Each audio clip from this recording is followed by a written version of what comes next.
Very good evening and welcome back to the another live session of CIET-NCERT. I am Shilpa. A personal computer or desktop used without proper measures, security measures I would say, could lead to the exploitation of the system. These exploiters could be virus, trojans, keyloggers and sometimes real hackers.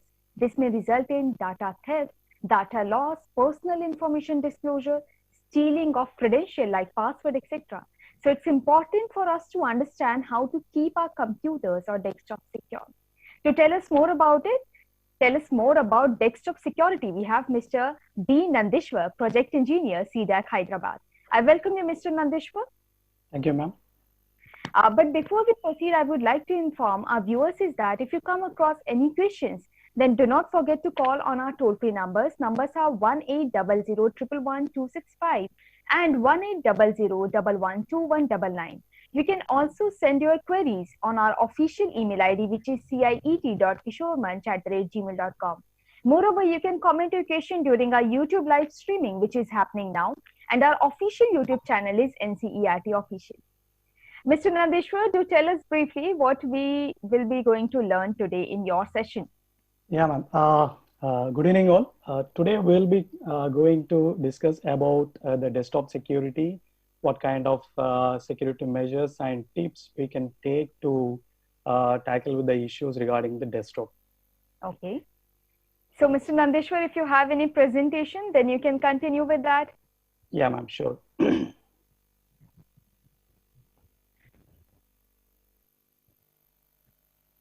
So, is my presentation visible, ma'am? Yes. Yeah, okay. So, good evening, all. Today we are going to discuss about desktop security.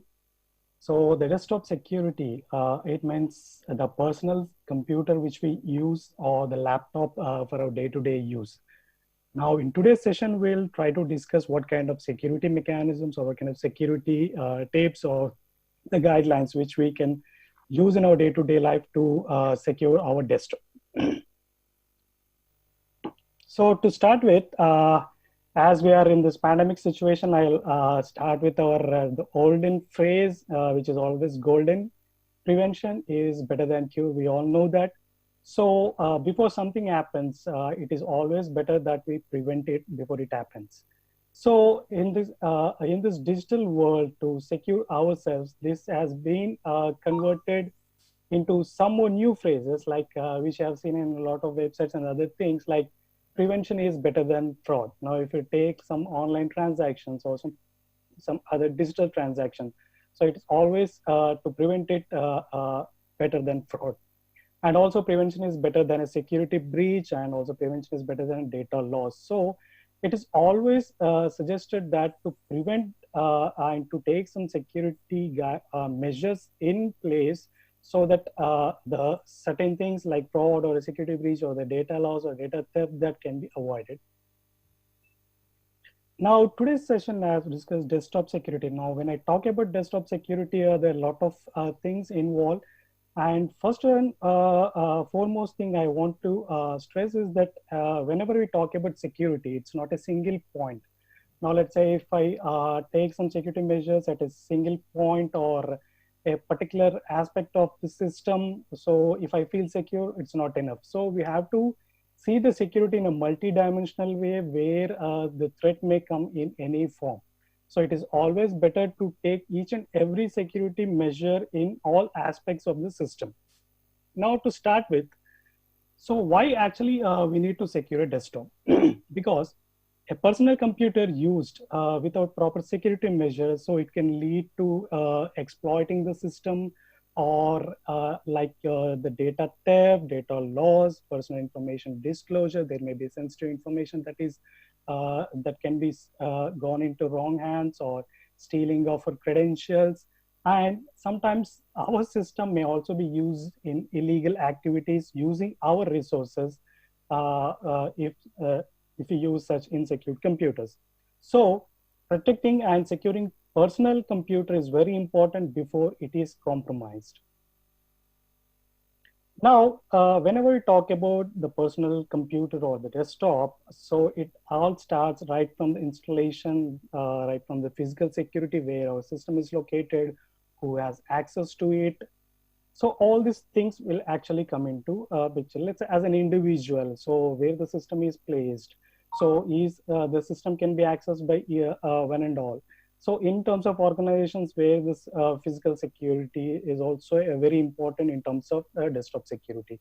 Now, if we starting from installation, so we always suggest that installation of licensed operating system and applications is very important, because if we actually use the operating systems or any kind of applications like your pirated or some third party which are not licensed, so there are chances that there may be already some malicious content into that. So it is always better to use the licensed operating system or the licensed applications for better security.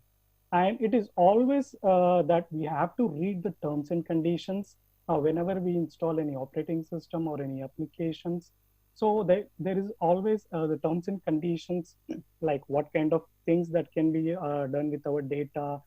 Because once we agree to the license agreement, now it is that we are actually giving the consent that whatever written in the terms and conditions is actually we are giving the permission for them. So it is always very important to read the terms and conditions and license agreement provided by the vendor or the software before installing that what exactly the software or the operating system is trying to do that. Now, after operating system or the application, is always better security to use authorized software provided by the vendors or the official websites. So generally, if we, let's say if you want to download a software, so you generally browse Google or some search engines or try to browse the internet, then you will get a lot of websites which are not official websites. So it is always suggested to download or use the authorized software which be provided by the vendors or through the official websites. So it may be your motherboard drivers, it may be your monitor drivers, audio video drivers, because even the drivers will also play a vital role in terms of your security, because I cannot actually install whatever the drivers I want on the hardware, because it is the main link between your hardware as well as your operating system. So it is always important to use only the authorized software with respect to even your drivers, so even your network, because this plays an important role that your communication or the information is not into the wrong hands. Now, again, most of the people or most of the individuals will actually don't try to use these settings, which is available in most of the desktops. The main important thing is your BIOS settings. So even before you boot into the operating system, the BIOS or the motherboard will have its own set of security or the settings where we can put a password for it. So even though, let's say, your system is accessible not only by you, so in that case, to protect that information before the credentials has been asked, so it is suggested to use the computer BIOS, where actually we can put a password for that. So once you actually give the password, then only it will start booting your operating system. So to better, to enhance your security, is always suggested to use the BIOS passwords for your desktop computers. Now we are talking about operating system. There are different operating systems on the personal use, like we have Microsoft, we have Linux-based. In Linux, there are a number of distributions again, and we have Apple-based or Mac computers.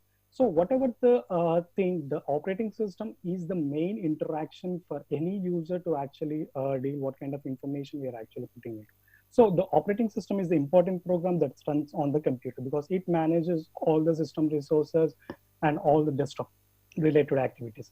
So it is responsible for us to secure the system by not allowing unauthorized users to access the system. So right from, let's say, whenever you start the operating system, so the first thing it will ask for your credentials, so your username and password. So it is always suggested, or to secure your system, you have to very sure that the unauthorized users will not have the access for your system. Now, what kind of security we can actually take with respect to the operating system? So we always suggest that enable auto updates of your operating system and update regularly, because what happens now, if we talk about Windows, now we have Windows 7, Windows 8.1, and currently we are using Windows 10. And regularly the operating system or the vendors will keep on updating it with the security patches. Now, let's say they found some vulnerability or some kind of issues with respect to security in the operating system. So they'll regularly release the patches. So that patch will actually cover the weakness of the operating system. So it is always suggested to enable the auto updates of your operating system and update them regularly. And as we said, the strong passwords is one thing actually which will also be used. Like a strong password means which has a minimum length of 8 characters with a combination of all your special characters, lowercase, uppercase. So and the stronger the password it is, it will be harder for someone. If let's say someone is trying to crack or someone is trying to get into your system by cracking your password. So it is the stronger the password will take, the greater amount of hard work someone has to keep to crack the password. So a strong password will always help, and not using of the admin accounts is also suggested on the desktop computers, because admin or the administrator account will have a higher privilege on the system. So it is always suggested to use user accounts, and if you need, then you can actually go for the privilege escalation to that. And one more thing, we actually most of the users will actually forget about is the backup. Because what happens now, let's say there is a ransomware attack or there is a loss of, there may be chances that your hard disk may corrupted.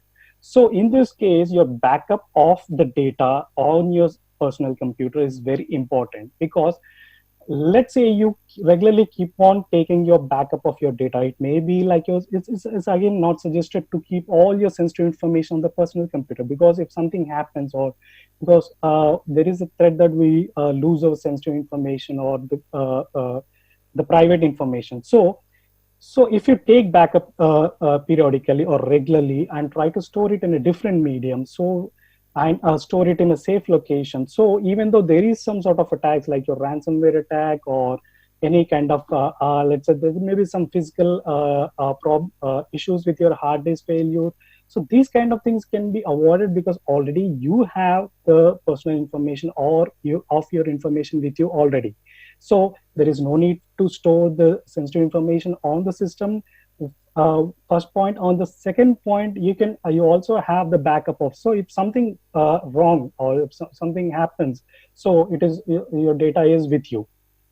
And the other important thing we always miss is the recovery disk. Like most of the operating system will actually come with a feature called the recovery disk or the reset password disk.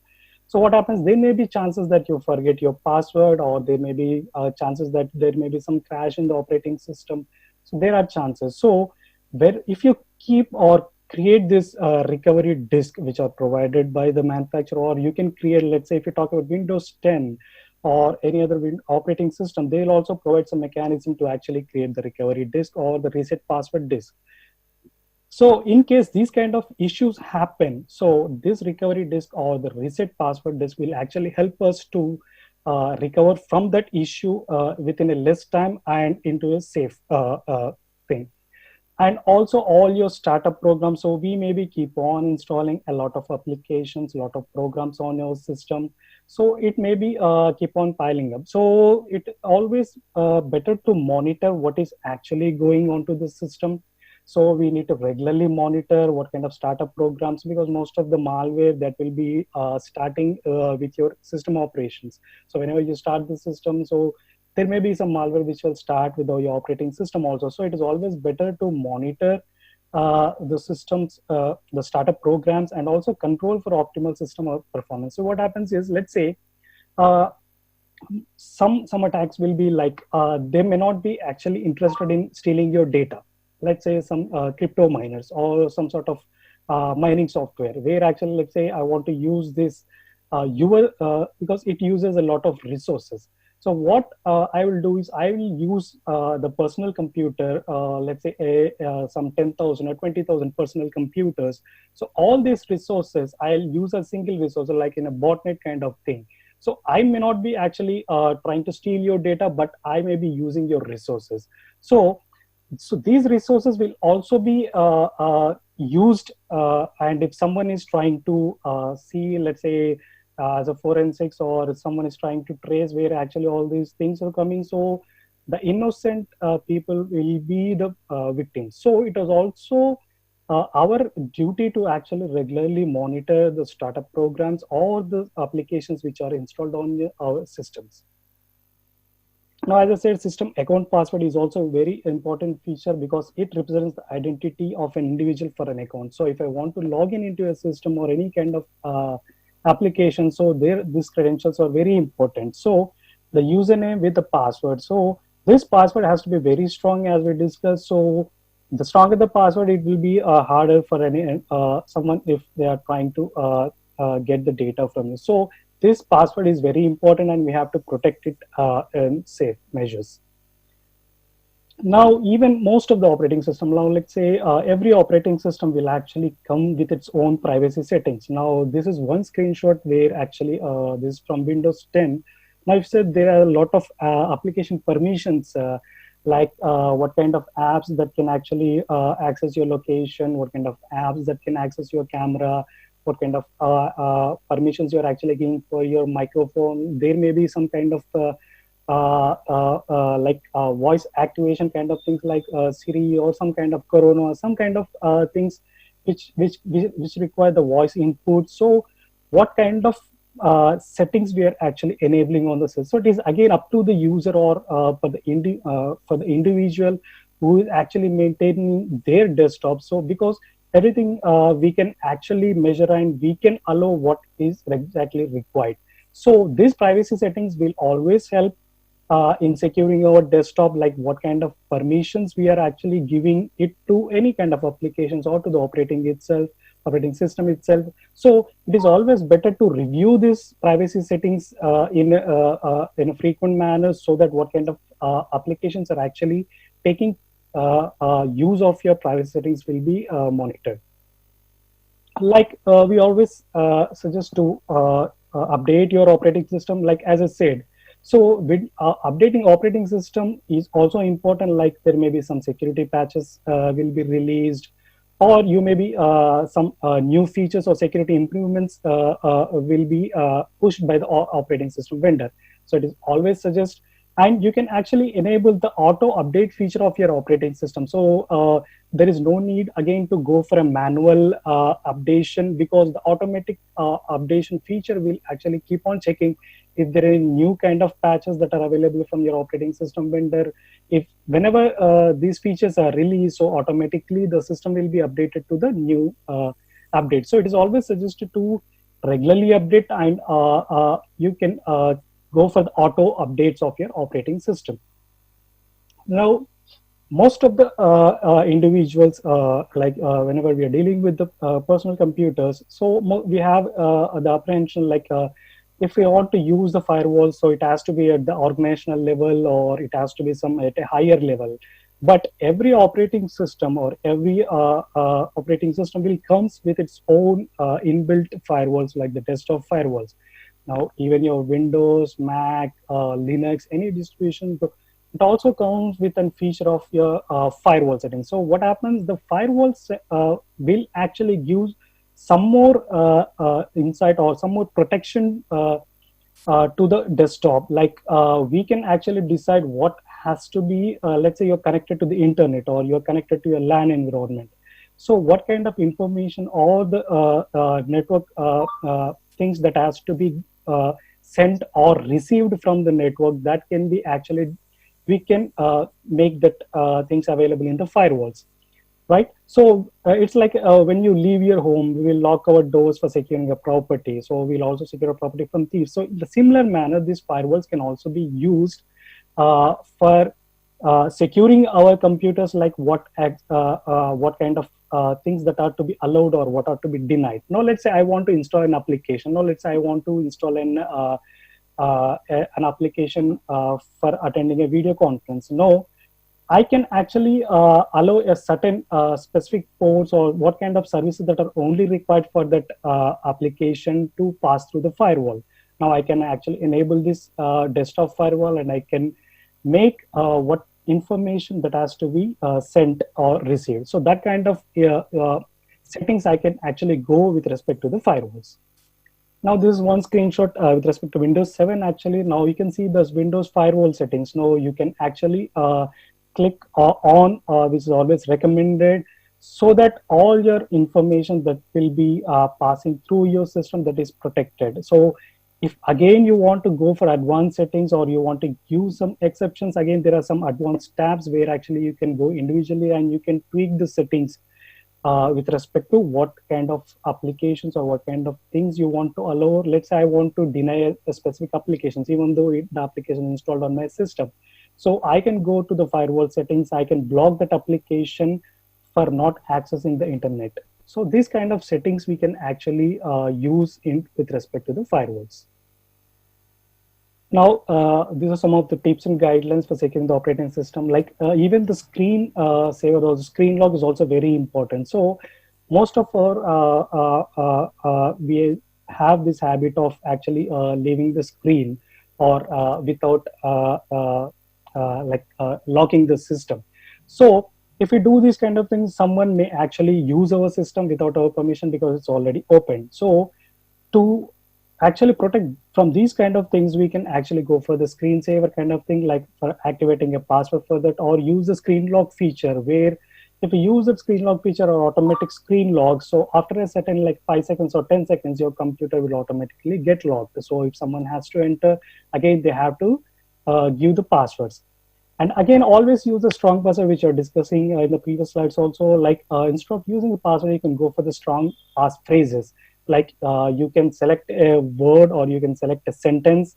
You pick up, let's say this is a strong password. I can take all the first characters of the words. I can use my own permutations and combinations or my own techniques, and I use all the combinations, and I can make it as a strong passphrase. Now, again, most of the things we also, let's say there are 2 or 3 systems where actually we want to share the information. What we generally do, we actually turn on the file sharing, and most of the users, they actually will not enable or the authorization which is needed to access that folder. Now, let's say I'm trying to share a file. Now, again, I can actually share a file.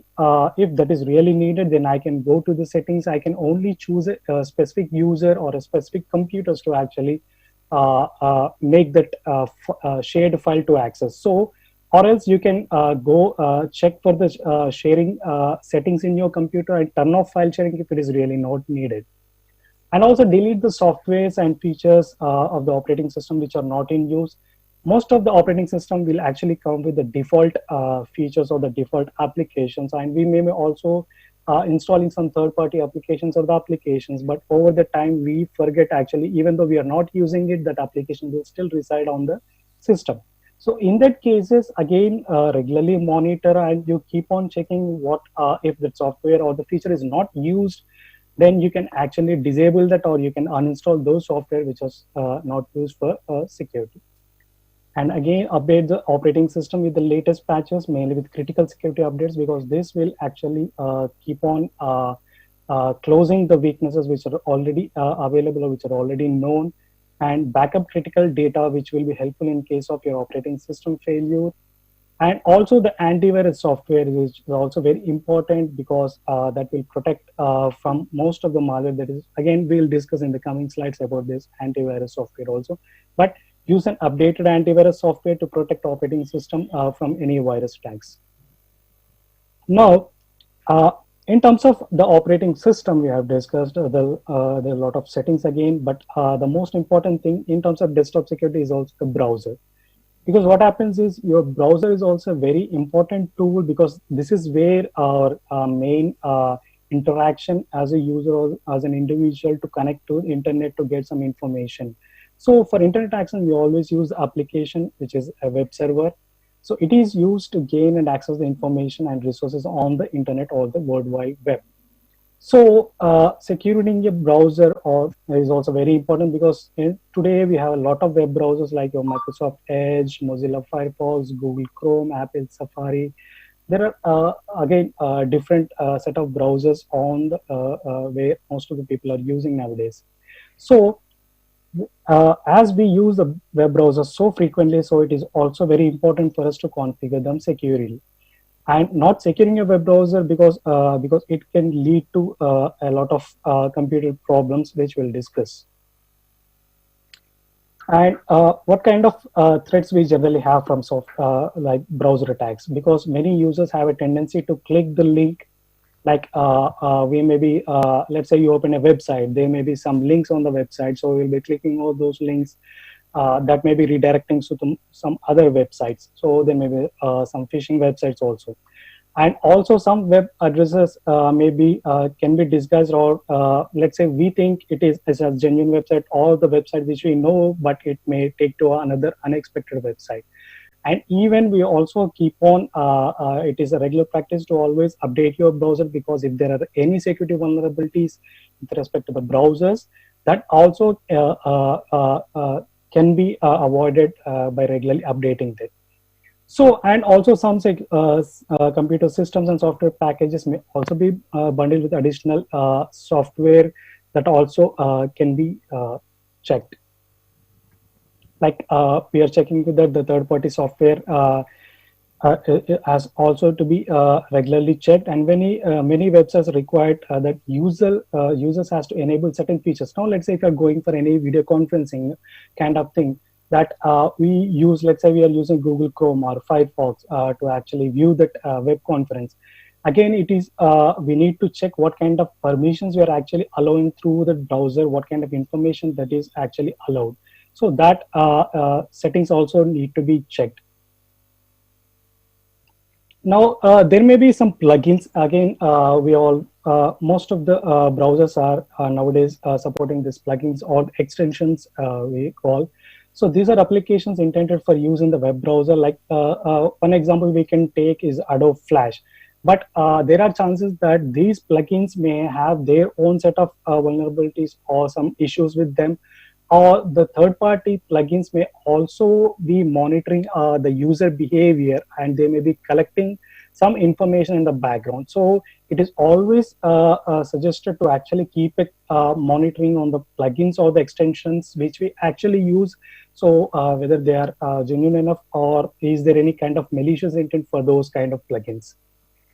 And also we place a lot of information in cookies also. Generally, these are placed on the systems to store data for specific websites, but this may also contain some of the information of the users, like the passwords or some kind of information or the personal kind of information. So it is always that we clear the cookies at the end of our browsing. Let's say you used a website and when you close the website, even when you close the browser, it's always suggest to you for us to clear the cookies, so that our information, if it is contained, that will be removed. So again, most of the web browsers, again, they provide a lot of privacy settings to protect them, to protect the users from some different kind of malicious attacks. Like we have different kind of security zones where there are predefined, or we can also create a custom security zones that what kind of things that has to be allowed, and some sort of default behavior with respect to the websites that will come as a security zone. And also what kind of trusted sites. Let's say I am regularly using only 2 or 3 websites, but I don't want to use the other websites. Then I can use the trusted sites behavior or the feature of the browser. So I can actually give only those websites and as a trusted website, so that only they can be accessed. And I can use in private browsing. Let's say if I'm using a system of others, or I don't want to store my information on the browser, I can go for the in private tab or the incognito mode, where the personal information will not be stored on the browser. And then I can actually check for the tracking options. Most of the websites, they may be using some, let's say if I open a website, again, in the background, it may be using some third-party websites to track the user behavior. So if there are these kind of features enabled on the browser, so the tracking options will also be, can be used to actually block those websites which are tracking. And also forged sites. And there are many more settings on the browser. If you go for the privacy settings on the browsers, there are a lot more things where actually we can check in detail to actually check or use to secure the browser. Now, this is one example of the privacy settings in Firefox. Let's say if we go for the privacy and security option, now we have this the default standards. Now I can go for the stronger protection, or I can use the balance protection. Like if I want to, like if you see the example on the screen, like the standard protection, they will actually block the social media trackers or any cross-site tracking cookies or tracking content in even in private windows. As we say, the crypto miners, there was some sort of crypto miners, which, let's say, you may be opening a website, but in the background that website will be using your resources through the browsers, and it may be running some sort of techniques to actually use your resources that can be used for crypto mining. So even your browser nowadays, most of the browsers like Firefox, Google, and all the browsers, they also have this capability. They're also keep an eye on the crypto miners also. And let's say nowadays, most of your laptops will also come for these fingerprints, where actually I can use my biometrics to actually log into the laptops. So we can also secure this with respect to the browser based. Let's say a website is trying to steal that information. Again, I can have these kind of privacy settings where I can actually keep an eye on these kind of techniques. Now, if this one screenshot is about the Chrome, where actually the privacy and security, like let's say I'm trying to access using a website. So again, I have my control of what kind of information I'm sharing through this browser. Now, let's say in the screenshot, you can see most of the settings are actually being blocked. So it is always suggested, let's say, the camera. So it is not always continuously you can open the camera. Let's say only for a certain period. Let's say you are you are attending a web conference, or at that particular time you can open your microphone or camera or your location if it is really needed. Then only to that specific time you can actually open these settings. Or rest of the time you can block using the privacy and security settings of your browser, and you can actually have control of what information that is being shared from your desktop. And again, we'll try to see some points on the web conferences, because in this lockdown situation and the pandemic situations, we are actually, most of the users are using this web conferences. So like we may be attending some conferences, we may be giving some lectures. So we were using this web conferencing tool. It may be an application, it may be through browser based, or it may be on the desktop or the mobile app. So whatever it may be, we are using this web conferences for communicating from home. So what may be the security issues? Like anyone can join. If no, let's say there is no password set for the meeting, so anyone can actually join. Or if someone knows the access code for that, let's say if it's not an intended user, but still he has the access code, they can actually join. So the same thing happened recently in one of the incident, where actually there was a court hearing, but actually it was shared, the access code was shared to only 5 users, but there are some 40 users who are actually access those web conference. So these kind of issues may also come. And also, let's say most of the web conferencing features have these links with respect to chats. Let's say instead of I can speak or join through video, I can also use the chat box. So some in users, because this malicious, they can also post some or give some malicious links in the chat boxes also to extract the information. So if knowing or unknowingly, if I clicked on those, because it is always suggestible not to click on those kind of links, to also check what kind of links we are actually clicking into. And also data shared using third parties might be used to obtain information. So it's always suggestible to use only the genuine apps. Even genuine apps, don't try to use any third parties with respect to that. Again, there may be chances that they may also be collecting the information. And also regularly update for the patches, because we have seen some of the web conferencing tools we have seen a lot of security issues with some of the web conferencing tools, but recently they are also being updating their conferencing apps or the applications with respect to the encryptions or some kind of the issues which they have found. And even the government is also trying to like they have announced a program where actually they want to develop the indigenous kind of video conferencing tools. Like instead of using these third-party tools, we can also use our own video conferencing tools also.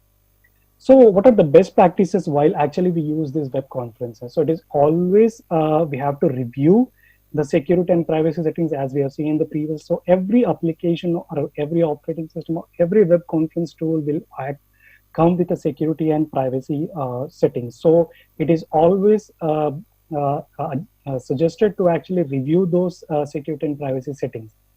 And also the information about the meeting can only be given to concerned individuals via authorized emails only. Because as I said, if it plays in the wrong hands, again, there are chances that someone may also be using that. So, and also provide restriction to access, because again, if we, let's say the feature called log the meeting. So these kind of features can be used to actually restrict the information only to the restricted participants. Now, let's say as an admin or the hosting, if you see that all the valid participants have come, then we can actually log the meeting and we can actually close the meeting only for the indented participants. So, and also even the participants has to be aware what kind of information that is exposed through this web conferencing. Now, let's say we may be allowing our microphone or camera. So that means even the private information or the sensitive information can also be leaked using this kind of medium. So it is always suggestible even for the participants to actually share or use these features in a secure way so that only the relevant information is actually passed. And give information to others in the meeting on a need to know basis, like instead of giving all the information, only the information that is required has to be shared. And most of the kids or other individuals, like most of the kids, or they may be attending the online classes. So they have to focus only on the topic mentioned and not diverging, sharing the personal information using the microphones or the camera. So it is, we have to restrict our thing only to the specific topic, and we can use the settings for this restriction. And now let's say, once the meeting is over, let's say we may be allowing our camera or we may be allowing our microphone for this web conferencing, or we may be allowing our screen sharing to actually to be used by the tools. Now, if you actually, even though you actually, let's say you have some issues with respect to the privacy concerns, like even if I close the that particular tool, there may be chances that it may be listening in the background, or it may be collecting my data. So in that kind of cases, once the meeting is over, you can revoke all the settings. Now, let's say you have given permission for the microphone or the camera. Now, once the meeting is over, you can again go to the privacy settings and you can actually disable those functions. Now, let's say you can actually revoke those functions, and you can actually go, you can disable those functions for the application. Now, again, we have desktop security. We have seen about operating system, browsers, and some of the current tools. And also most of the things we actually use for the emails. So, or we generally call the electronic mail in terms of short. So these are the most widely used web applications. So again, this will be used to transmit the message. We already know how this email works because we will be using frequently. So what are the risks involved? There may be various techniques used by attackers or the hackers to get the personal information and passwords. They may be using spams, or they may be using fake emails, lottery emails, phishing emails. There may be a lot of techniques to actually get information using emails. So there may be malicious attachments we may be receiving through the emails, like we'll get some PDFs, or we'll get some text or files as an attachments. So before downloading or before opening this, it's always suggestible to scan them with an antivirus software, because the attachments may all contain some sort of malware in it. So don't directly open the malicious or the attachments which will come through the email. Always scan the attachments before you open them, and never click on the links received in emails from strangers or unknown people. And also, we may be seeing some emails with an attachment with double extensions. It is always suggested not to actually open these kind of files also. And also the fake emails, we may be receiving fake emails, like the subject or the recipient will look like familiar, but it may not be the original one. So it always suggestible to actually check for the emails or the recipients or the subjects, and always try to see what information it contains.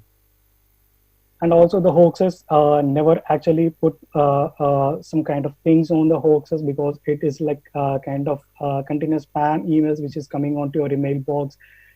And the most important thing is the phishing emails, where actually these are the major threat for any of the email attacks. So these appear very authentic and often include graphic and logos, like which looks very original or authentic information. But this will be redacted to some other website where actually they'll try to get your data or collect the personal information or steal the information. So it is always try to check for the phishing emails, or never click on any links which are received through emails, and always ignore any kind of thing that come as free, because nothing will come free on this internet. So users always be cautious about these kind of things which comes as part of your free gifts or kind of lottery kind of thing. Now this is one screenshot with respect to the phishing email. Now the subject, or with respect to the recipient, this will look like it is coming from a known source, but actually when you click on this link, because most of the phishing emails, they may be they will not address to the specific user, it is like a generic content will be there. So it is always better to actually go for to review the content, or to review the links what is coming out of it. So we may be receiving some emails like the one example which you are seeing here, like the income tax department, where actually there will be a link. Whenever we click on those links, it will lead to a website which will look like the genuine or the original website. When you click on the link, it will keep on asking the personal information, like your name, address, your phone numbers, or your bank account information. So if we give this kind of information, you can see actually the income tax department never ask these kind of information. Not only income tax, any financial institutions or any website will not actually ask this kind of information. Now, let's say if something happens to your personal information, or if you lose your password, or if you forget your PIN, so it is always we contact the banks or the financial institutions to get the information. So banks or the financial will never ask the information. So it is always up to, so user has to be very vigilant and aware that, okay, these kind of information should not be given in this kind of website. Now, if you look at the original website, now if you see the previous screenshot, the original as well as the phishing website will look like the same. So this is where the phishing links will be coming. So never click on the links that are coming as part of your email. So how to recognize this? Like if you actually receive any kind of emails with respect, or links with IP addresses, do not click on those. And also try to look for the website name, whether it is like genuine, or instead of clicking the link, we can actually go and we can type that website address into the browser. Now again, these are some of the examples of the phishing links that has been happened. Now actually, even what happens is, whenever you click on the other links also, let's say you got a phishing website. Now if you click, let's say there may be some third-party links also. So even those third-party links will not function. So you can also check these kind of things also, so that you can come to know that you can see instead of the original banking website is redirecting to some other third-party website also. So even as we have seen, why actually we have to regularly update our browsers is also one part, is that even the based on the attacks, so even browsers are also coming with these kind of mechanisms to actually detect your phishing links. Now this is one example of firewall. Actually, let's say once it actually the firewall, it also gets some information from most of the users, or it has its own kind of research techniques, where actually they say this is a phishing link, you'll get these kind of alerts saying that this may be a phishing link. So if you still want to go ahead with your, again, it is up to the user. So if still the user want to access, he can access, but again, there kind of some kind of notification or blocking mechanism will say with respect to the browsers also, to notify or to give some cautious to the user. And these are some of examples of your phishing websites. Like we can see, instead of L, there may be numeric 1. So these kind of phishing links will come. So it's always suggestible for the users to actually check these links, what kind of information or what kind of link we are actually clicking into. Now, let's say you may be receiving a lot of emails, but if you are not sure, or if you want to have to know from where this email has been originated. Now, let's say there is a financial institution in India. Now, if you are receiving the same email from different country or some other info, or if you have any kind of want to trace that, then you can use one of the link like cyberforensics.in, where we have this online email tracer. So you have to copy the headers of the email. So any email will actually come with the header information. Header is like whenever you send let's say you're trying to send a letter, a post letter. So we'll have this information of your house number, pin code, and all other information with respect to where this email letter has to be delivered. So it starts with your pin code number. After pin code number, it goes to the respective city's head post office, and from there it respective street and the particular house number. So we have all this tracing of this information. Similarly, whenever you send an email, your email will also have this information stored as part of the headers. Now, let's say this one screenshot is from the Gmail. Now, whenever you open a website, you can see the last three dots. If you click on those three dots, there is one particular thing called Show Original. Now, when you click on this option, you will receive all the headers of this particular email. Now, you just copy these headers and paste it in the link above, which is shown. Now, whenever you actually paste these headers, now the website will try to read the headers and will try to give from where this particular email has been originated. Now, based on the originator, now let's, as I said, if the financial institution is from India and you're receiving the email from a different country, then it is not suggested that you know that it is not an original email, or you can actually ignore that emails. Now, what are the tips? So don't respond to emails received from strangers, and do not click on the links that are coming as part of your emails. And always check the URLs before proceeding further. And always follow email security and password policies, like keeping a strong password for your emails, and never reply or disclose any personal information onto any website that you come across, because there may be some phishing emails which will collect your information. And always use a strong passwords and anti-spyware or the antivirus software. And whenever you download any thing from your emails, it's always suggested to actually scan them before you do. Now, before quickly we actually conclude this, we'll see one more topic called malware, because this is where all your ransomware attacks or your virus attacks will come through. Whatever the term I use, virus, trojans, keyloggers, or any kind of software which will collect the information, we can broadly put it as a malware, which is called a malicious software. So it based on the category, the malware may be in any form. Like if you talk about the desktops,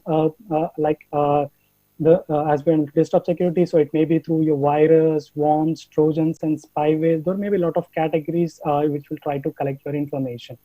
And as an individual, we may be like online frauds, using phishing attacks or hoaxes or identity theft, or using spam emails. This information will be collected. And with respect to the families, or with respect to the kids or children, there may be cyberbullies or file sharing abuses, where using social networking websites, some of the sensitive information, private information will be shared, or there may be some disturbing content, or visiting some unknown websites which are not to be visited by the kids. So accordingly, we have to see, because the malware will come in any form. So like identity theft, phishing, hoaxes, and spam, which you have seen. And so there is one website called Cyberswachhta Kendra, and one more website called infosec-awareness.in, where actually there are a lot of information of how actually you can use this botnets cleaning, or if you have any information on the malware, you can actually go for these resources. And always use a latest antivirus, because that is the software which will keep on tracking your applications or the information, what is happening in the background. So that antivirus software has to be used, and it has to be regularly updated, because that is where if there is new malware come into, the regular update of your antivirus will actually detect them. So these are some of the resources where actually you can use for the security, like infosec-awareness.in, the certain website, where there are a lot of advisories will be released. And also there is one website called Secure Electronics, which can also be used for most of the security tips, and cyberswasthakendra.gov.in. And if you have something to report with respect to any cybercrime or with respect to security incidents, you can use the cybercrime.gov.in to report an incident. And also you can go for the toll-free number which is displayed here, and you can also write to us if you have any kind of things that has to be shared with respect to security. Thank you so much, Mr. Nandeshwar.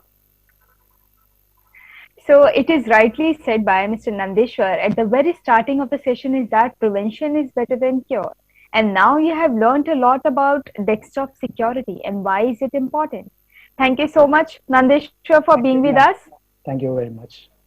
In the next session, we will talk on managing relations and well-being. So be with us, and we will be back after a short while.